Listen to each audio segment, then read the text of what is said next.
Bismillahirrahmanirrahim. Assalamualaikum warahmatullahi wabarakatuh. Waalaikumsalam warahmatullahi wabarakatuh. Teman-teman, sekarang saya berada di dalamnya Pak Subarkah. Namanya singkat banget ya, Subarkah. Iya, biasa nama orang Jawa. Oh, tapi aslinya? Artinya penuh keberkahan. Oh, So itu baik. so baik, berkah, Penuh keberkahan. penuh keberkahan. Oke, kalau asli dari mana? Saya Pemalang. Pemalang. Pemalang. Jadi bahasanya beda dengan Solo. Gemblung ya? Ya, kalau orang Apak, orang kepenak. Ya Allah. Tapi anunya logatnya sudah berubah total. Berubah karena saya berusaha untuk menyelesaikan bahasa daerah. Di Solo saya sudah tugas sejak tahun 87, sehingga saya harus menyelesaikan public relation-nya. Saya berkesempatan untuk mengikuti pawiyatan di Keraton Surakarta. Bertugas pertama itu tahun berapa? 87 87. di Karanganyar. Tugas pertama langsung ke Karanganyar? Iya, Karanganyar, 87. Aku CSD. 87 saya. 87. Itu dulu sekolahnya apa?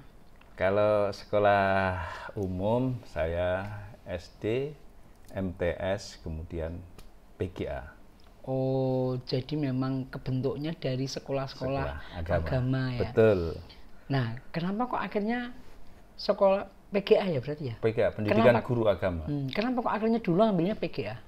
Ya, karena memang di situ lingkungan saya, keluarga saya memang lingkungan agamis, orang pesisir.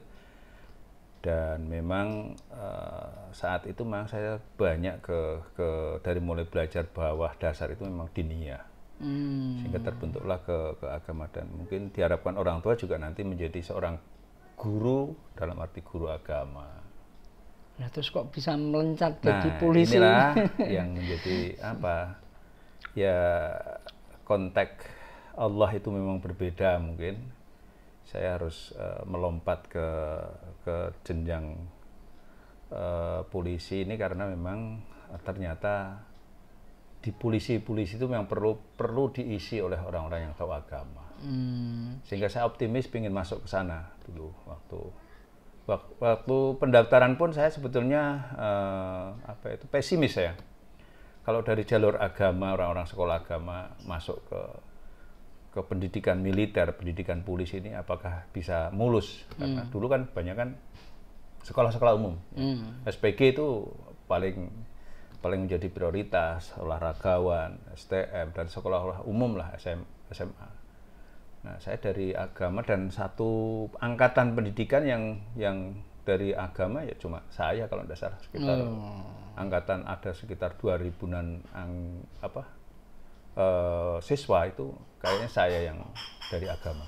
Waktu diterima dulu, ekspresinya gimana? Wah, luar biasa karena anak seorang petani, anak seorang pedesaan bisa lolos masuk ke dunia kepolisian, ya luar biasa bahagianya.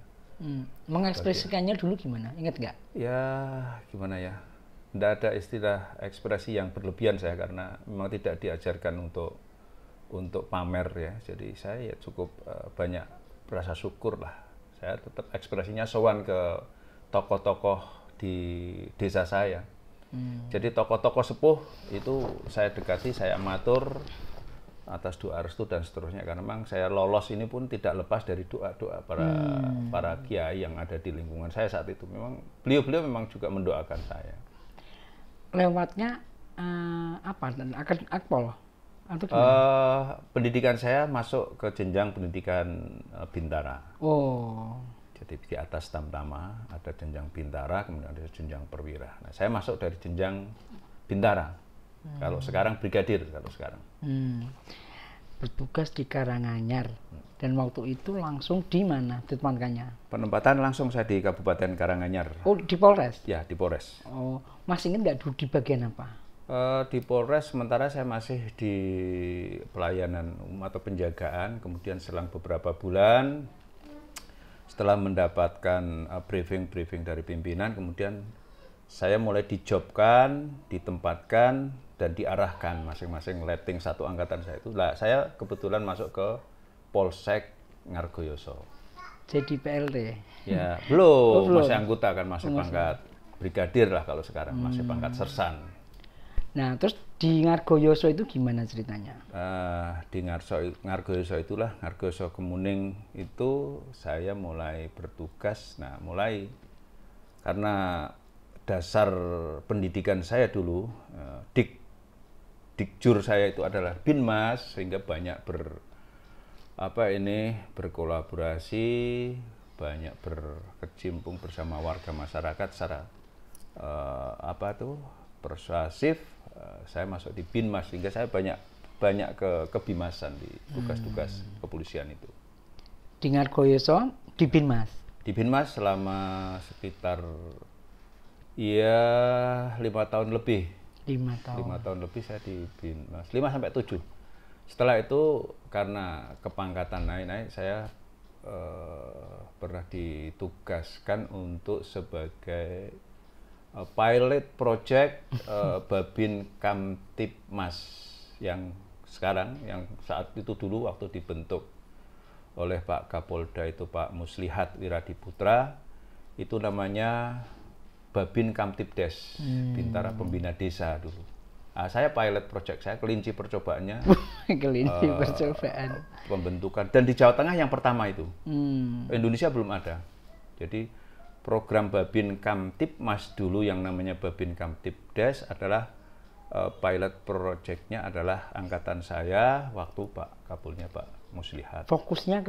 Fokusnya adalah seperti polisi-polisi di luar negeri itu seperti sheriff. Sheriff itu berarti dia menguasai kepolisian grassroots ya di desa. Jadi ibaratnya Kapolsek di desa. Itu. Jadi bisa menguasai, bisa melayani, bisa mengayomi ya. Ya polisinya di desa itu. Masih enggak dulu waktu di Babin Kamtibmas itu ya, ada masalah apa yang kelihatannya kok berat gitu? Masalah di desa sebetulnya banyak ya, yang mungkin belum bisa diselesaikan. Di bidang pertanian. Itu masalah irigasi. Sampai ke situ? Ya, karena itu bagian dari program penyelarasan agar kehidupan petani juga lancar. Pembagian rebutan pengairan ini kan jadi tidak aman. Loh, di sana kan air kan ya, tapi kan juga ada ininya pembagian.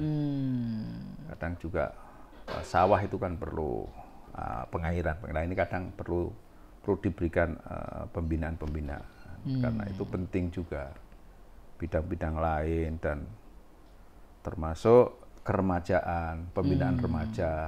Kebetulan saya intent bisa membina remaja lintas agama, baik pemuda gereja, pemuda remaja masjid, semuanya saya masuk pada saat itu karena memang kebetulan saya suka dengan organisasi-organisasi kepemudaan. Yang sampai akhirnya kemudian sekarang ini ada satu tempat itu ada gereja, ada pura, ada masjid di satu itu ya? Ya, di satu tempat desa namanya Desa Ngargoyoso. Masih sampai sekarang. Jadi dulu ada sempat konflik, tetapi setelah kita berikan pembinaan juga sekarang sudah menjadi menyatu. Karena tahun berapa itu buatnya itu? Itu sekitar tahun berapa ya? Sekitar ya 86 lah, sekitar 86-an. Terus jadi PLT itu? Nah, seiring waktu saya sempat jadi PLT, padahal pangkat saya itu masih pangkat sersan 1 saat itu. Jadi baru naik sersan 2, naik sersan 1 belum kering. Karena saat itu Kapolsek saya pangkatnya masih Serka saat itu, kalau sekarang Bribka ya. Jadi dia lulus sekolah kosong, kemudian saya kebetulan saat itu menjabat Babin Kamtibdes juga sebagai Bataut atau Bintara Tata Urusan Dalam atau orang kedua. Nah, saya sementara menjabat untuk menggantikan sementara selama dia ikuti pendidikan. Tapi malah lama. Tidak juga, karena saya segera minta usul untuk bisa segera diisi yang senior, karena anggota di sana kan juga lebih senior-senior, lebih sepuh-sepuh dari saya, karena saya masih pangkat remaja. Berapa tahun itu jadi PLT? Sekitar tidak ada 1 tahun, tidak ada 1 tahun. Saya segera mohon izin untuk bisa diisi oleh yang lebih sepuh. Terus Pak Berkah kembali ke Polres? Ya, saya masih tetap di sana. Terus selang beberapa tahun saya ditarik oleh Kapolres untuk bisa mengisi kekosongan di struktur Bakmin saat itu yang namanya Kasubag Watpers yang mengendalikan tentang pembinaan personil dalam bidang Binrohtal. Nah, saya masuk di sana, digeser karena untuk mengisi kekosongan di situ. Saat itu tahun 89. Terakhir, Bang, di mana jabatnya? Oh, jabatan terakhir saya di Polres dengan pangkat komisaris polisi atau pangkat golongan pamen di Bakop, yaitu sebagai Kasubag Binop. Ceritanya gimana harus kemudian sampai di Jatiyoso itu? Oh, Jatiyoso saat sebelumnya kan Jatiyoso itu Jatipuro dulu ya? Ya, Jatipuro. Wakil Wakapolsek. Wakapolsek. Saat tahun 2012 saya kebetulan pendidikan perwira. 2012. Ya. 2012 saya pendidikan. Pantesan hilang ya. Ora ono kabari. Karena pendidikan perwira saya berpangkat Ibda. Kemudian ada kekosongan juga di job Wakapolsek Jatipuro, sehingga saya ditugaskan oleh pimpinan tugas sebagai Wakapolsek Jatipuro. Di sana memang banyak durian ya? Banyak sana. Pantesan aku dijak rono. Pernah kan dulu kita undang ke sana dia. Berapa lama itu? Berkisar 1,5 tahun. 1,5 tahun. 1,5, karena saya masuk di Jatipuro tahun 2016, kemudian tahun pertengahan 2018 saya tinggal untuk ibadah haji dulu. Yeah. Nah, setelah pulang haji saat haji saya malah justru dapat surat perintah tugas dan dipindahkan saya sebagai Kapolsek di Jatiyoso tahun 2018 itu. Berapa lama itu? 4 tahun. Lama juga 4 tahun ya di Jatiyoso. Apa yang menarik kultur di Jatipuro dan Jatipuro dan Jatiyoso? Kulturnya masyarakat penuh guyup. Guyup, bagus paguyubannya, dan relatif rukun orang-orang sana. Hanya memang perlu pendekatan tradisi yang lebih harus ditambah, karena orang-orang Jawa sekarang sudah kehilangan tradisinya dan mempengaruhi kepada budi pekerti. Maka dengan background saya juga pernah mengikuti pawiatan atau dunia pendidikan di Karaton Surakarta. Ini sebagai bekal saya bertugas di Karaton tahun berapa sih itu? Tahun 2010.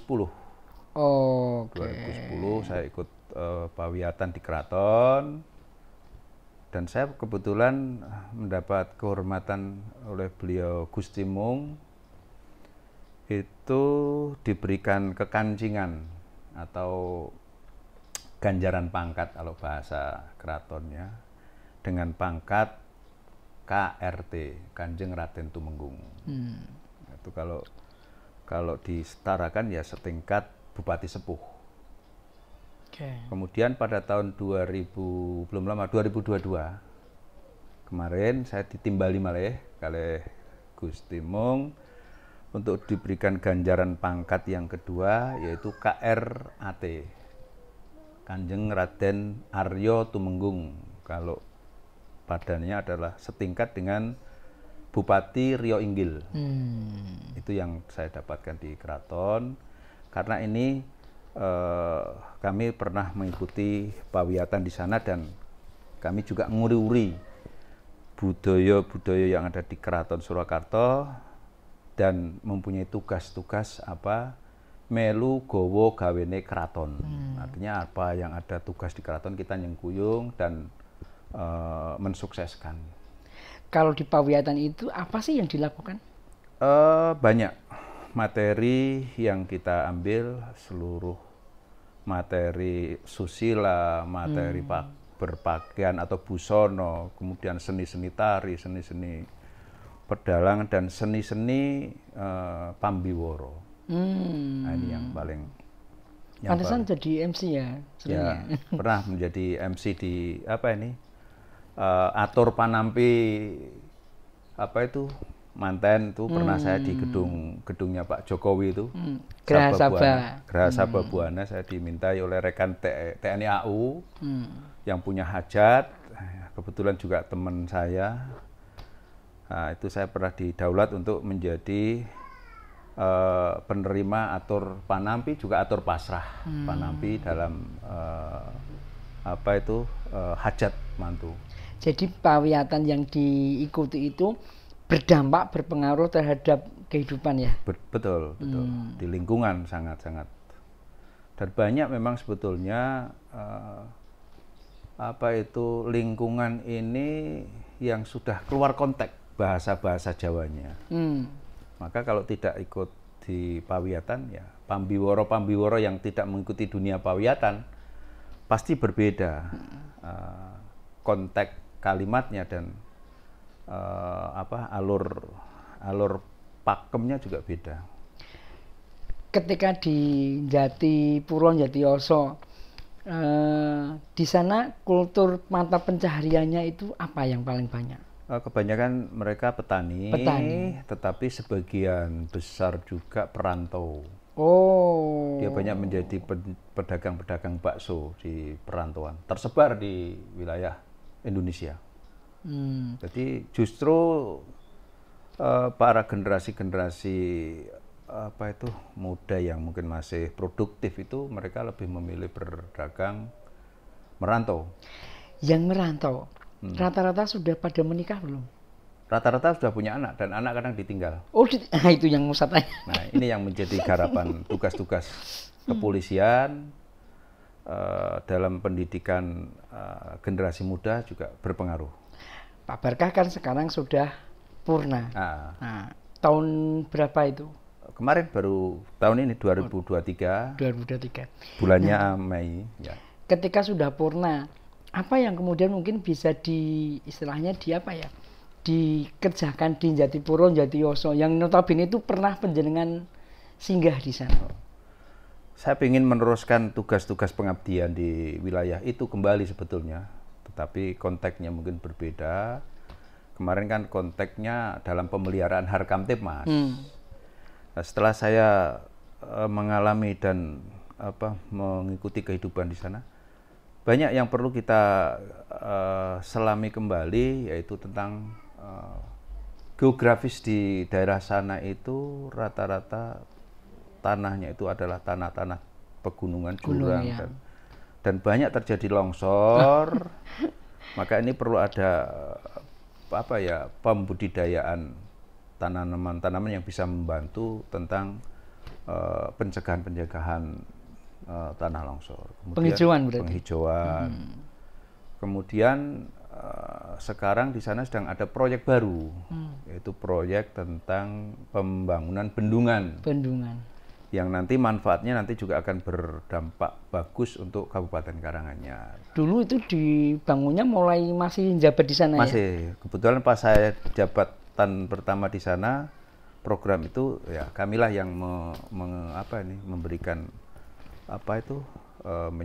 ikut menyiapkan lokasi, penyiapan tanah dan seterusnya, bersama dengan tim-tim yang lain dari BBWS, dari BPN dan seterusnya, dari pemerintah, kecamatan dan seterusnya. Apakah di sana itu airnya itu memang kesulitan atau gimana? Sebetulnya bagus airnya sana. Makanya cuman karena tersebar itu, maka perlu ditampung. Dan itu nanti juga kayaknya lebih bagus ya. Nanti setelah selesai proyek itu finish mungkin lebih bagus destinasi wisatanya dibandingkan dengan waduk di Wonogiri atau di Gajah Mungkur. Karena ini wilayahnya curam seperti nanti kayak Sarangan mungkin. Walaupun tempatnya Di dalam. Di dalam. Mungkin sulit dijangkau. Ya. Tapi Bapak yakin itu akan menjadi viral gitu? Saya yakin nanti destinasi wisata di sana akan bagus. Nah ini maka perlu tantangan baru, pengabdian dari para tokoh-tokoh ini mestinya harus berpikir ke sana, masyarakatnya sudah mulai harus ditata ini tentang menjelang destinasi wisata ini mulai dimanfaatkan, kan berarti masyarakat harus bisa memanfaatkan situasi itu. Artinya harus ada UMKM yang penuh dibina, kemudian apa yang perlu dikembangkan di sana. Kemudian apalagi di sana potensinya selain tadi ada waduk sudah, pertanian, apalagi Pak mungkin yang bisa mungkin dikerjakan atau disentuh? Di sana apa ya, dunia peternakan ya, peternakan. Itu saya memandang perlu ditingkatkan karena satu, daerah pegunungan ini untuk rumput yang kita asumsikan nanti sebagai bank pakan itu cukup melimpah. Nah, sementara melimpahnya bank pakan untuk ternak ini pemanfaatnya kurang karena memang peternaknya. Nah, ke depan nanti akan kita coba untuk menyentuh masyarakat bisa membudidayakan ternak, dan ternak sekarang sedang mulai sadar masyarakat untuk bisa beternak yang profesional. Banyak di sana potensinya. Banyak. Jadi populasinya nanti ya ini sedang dirintis, tetapi sudah ada tokoh-tokoh yang sudah sadar ini masuk untuk bisa masuk memberikan semacam pelatihan, pembinaan. Kalau dengan peternakan ikan apa bisa imbang-imbang gitu atau memang lebih banyak atau gimana? Bagus sebetulnya nanti ada kolaborasi kalau ternak nanti dari unsur kotorannya ini nanti bisa untuk jadi biogas? Pupuk yang sementara petani juga sedang mengalami keresahan tentang sulitnya untuk mendapatkan pupuk. Maka ini nanti penting sekali itu ya, kita menghidupkan peternakan sehingga nanti akan menghasilkan pupuk, dan pupuk ini bisa untuk menjadikan penyubur tanah bagi para petani-petani di sana. Kalau UMKM-nya bagaimana kondisinya? UMKM sedang ada rintisan baru di sana ya, karena ada satu makanan khas desa yang namanya ketela pohong, itu dengan istilah jalak towo ini sedang booming. Ini berarti merajalela kemana-mana ya? Nah, itu cuma ini belum di UMKM kan secara profesional kan. Maka ini perlu sekali para ahli-ahli ini juga masuk untuk memberikan asesor atau pembinaan kepada para petani-petani ketela. Selama ini rata-rata digunakan untuk apa jalak towonya?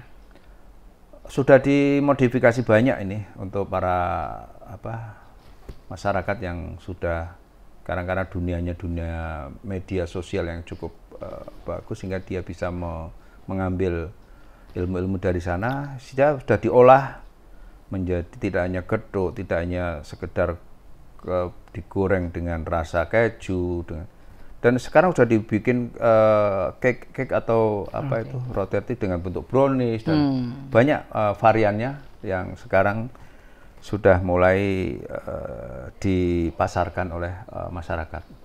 Polisi itu pensiun berapa tahun sih?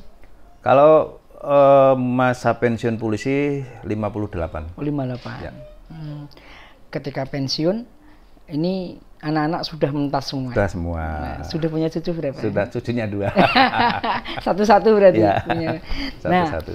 Apa bahagianya kumpul sama anak cucu kayak gini? Wah, luar biasa, karena saya pernah mengalami tugas berpisah dengan keluarga saat saya berangkat ke Aceh. Pada saat sebelum tsunami itu luar biasa, saya bisa ke Aceh tapi harus berpisah dengan keluarga. Anak-anak masih kecil-kecil. Tidak bisa dibawa ya? Tidak bisa dibawa karena kita bertugas di daerah konflik. Dan alhamdulillah kepulangan saya setelah tugas di daerah Nangro Aceh. Sekitar setengah tahun lah.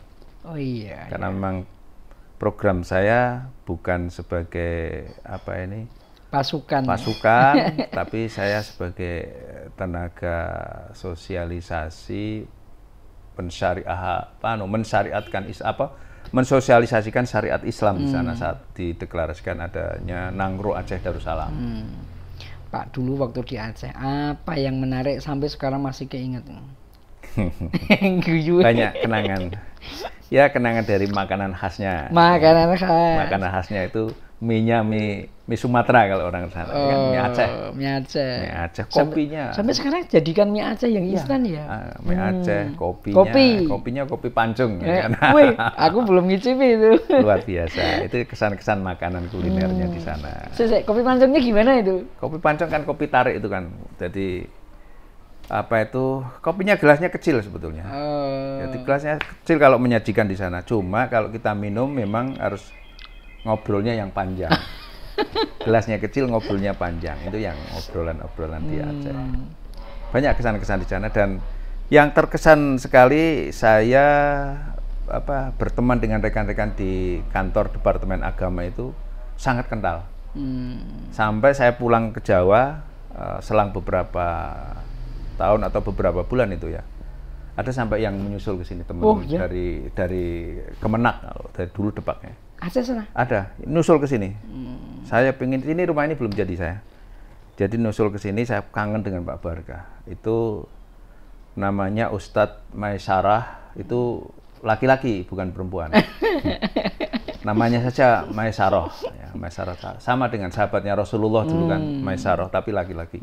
Hadir ke sini, sowan ke sini, dan setelah ketemu dia pulang. Sekarang kemungkinan beliau terkena dampak tsunami sehingga tidak ada hubungan komunikasi lagi. Oh iya, habis itu saya yang ke sana. Ya, terus setelah tsunami seminggu kalau tidak salah itu Pak Bambang. Saat itu belum ada WA loh Pak. Belum ada itu. SMS-an. Ya, saya berangkat ke Aceh saja masih HP itu Nokia yang Nokia 330 itu. 3310 ya, 3310 itu. Berarti masih belum Android ya. Iya. Haji berapa kali? Saya haji sekali, umroh yang pertama. Jadi 2 kali saya ke Mekah. Ya. Umroh kemudian haji. Umroh 2010. Diberangkatkan institusi? Umroh, alhamdulillah saya diberangkatkan oleh institusi dari Kepolisian Daerah Jawa Tengah. Saya alhamdulillah mendapatkan kesempatan untuk diumrohkan bersama rekan-rekan non-muslim yang lain. Non-muslim? Non-muslim ke Roma. Nah, saya yang muslim ke Arab. Kemudian pada tahun 2018 saya bisa berangkat haji. Oke. Ada cerita yang menarik di Mekah? Ada.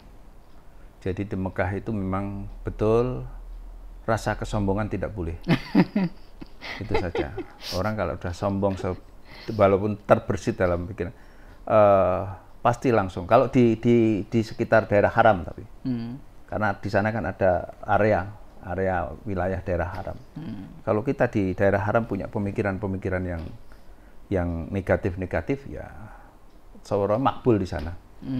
Kalau berdoa ya yang bagus-bagus di sana.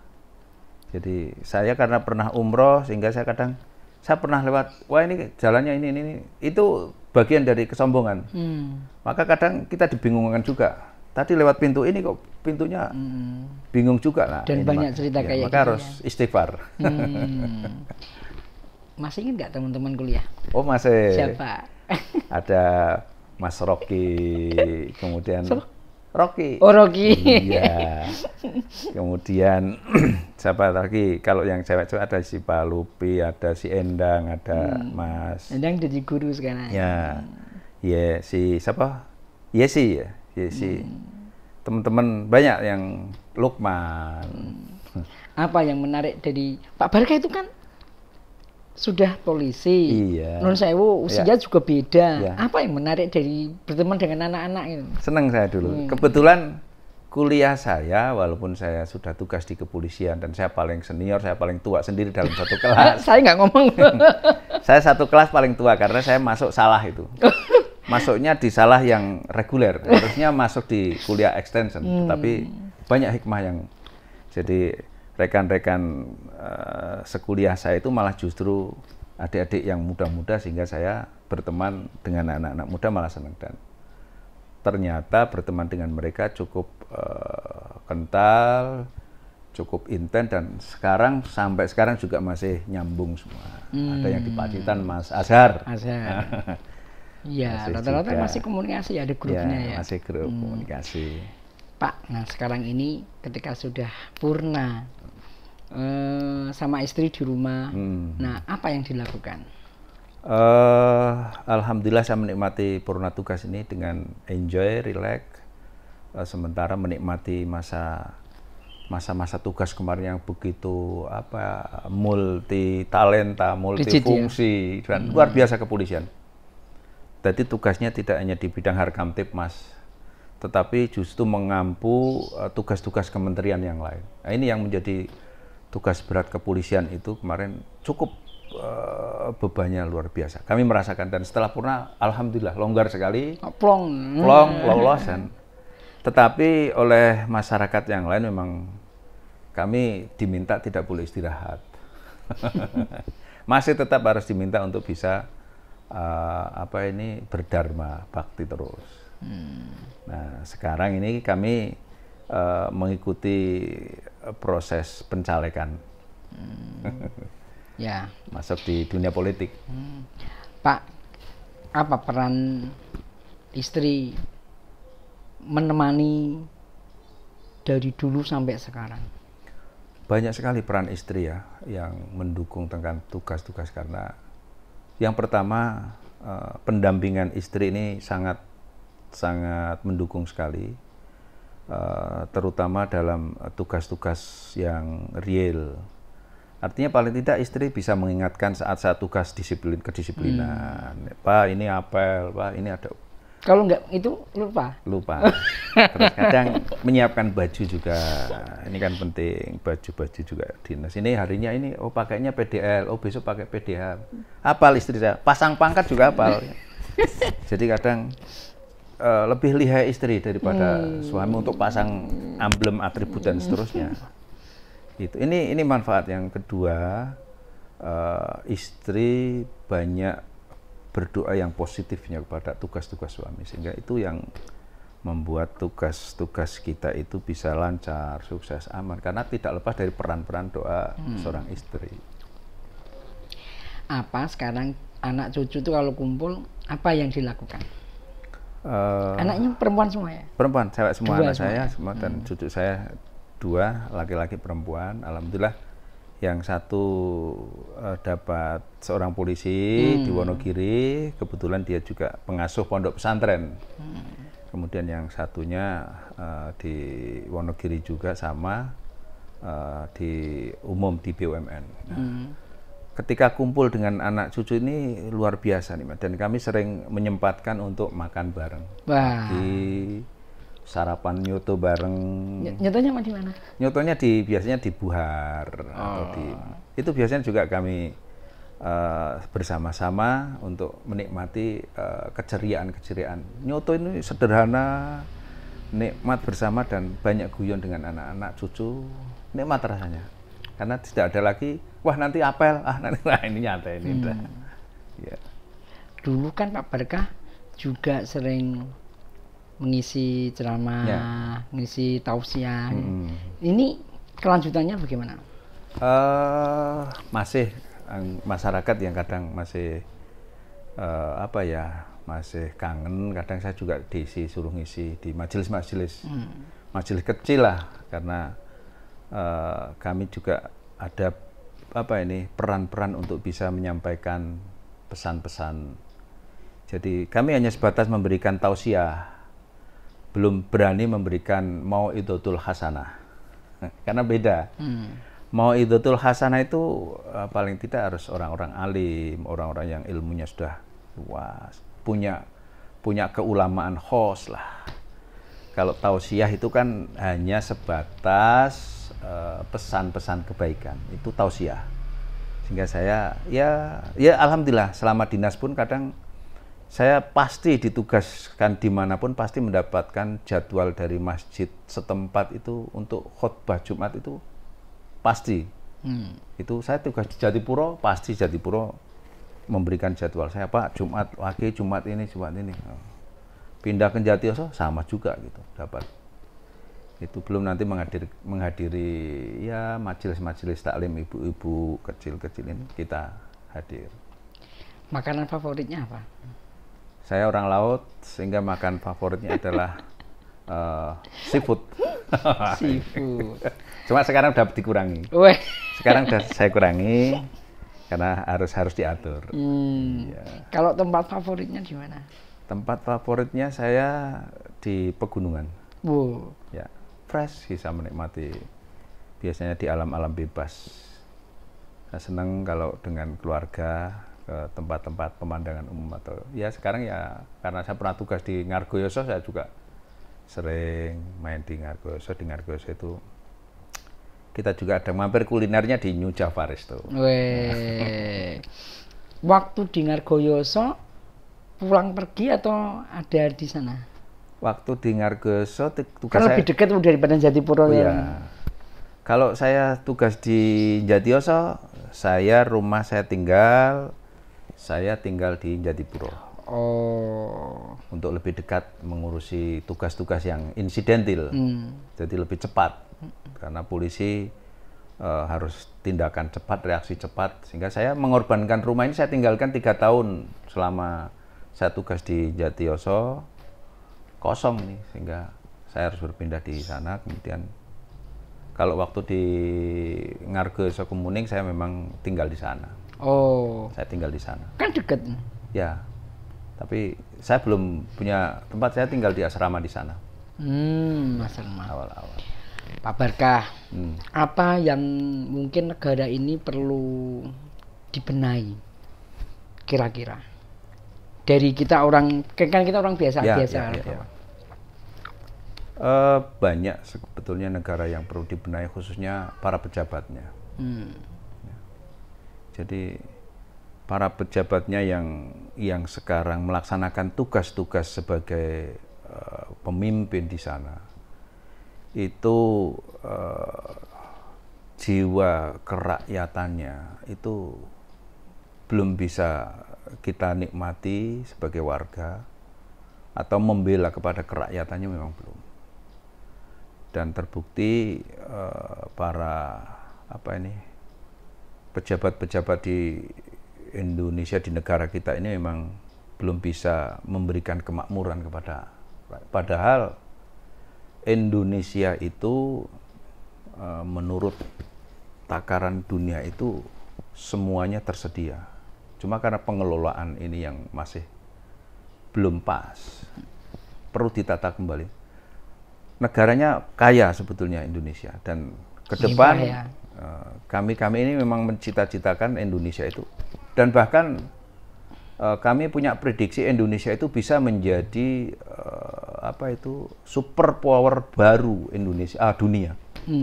Super power baru dunia. Indonesia itu mampu. Ini sekarang sudah menjadi ketua di ASEAN. Iya.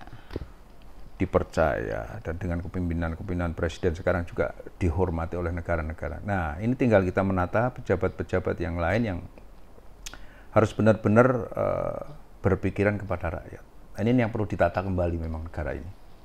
Terakhir, harapannya apa? Harapannya untuk apapun. Atau gini, sebelum itu, apa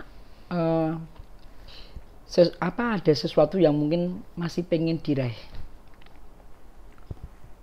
Harapan saya yang ingin saya raih itu sebetulnya ya hidup itu bisa toto, tentrem, kertorharjo, dan kalau bahasa Arabnya ya rahmatan lil alaminnya ini benar-benar dinikmati oleh warga masyarakat.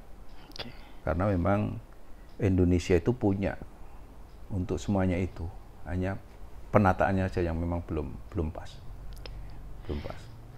Terima kasih Pak Barkah, semoga bincang-bincangnya bermanfaat, memotivasi anak muda yang mungkin belum punya apa-apa. Nah, mungkin dengan modal ini kita bisa terinspirasi apa sih yang harus dilakukan ke depan, the future-nya itu. Oke. Terima kasih. Ya. Semoga bermanfaat. Assalamualaikum warahmatullahi wabarakatuh. Waalaikumsalam warahmatullahi wabarakatuh.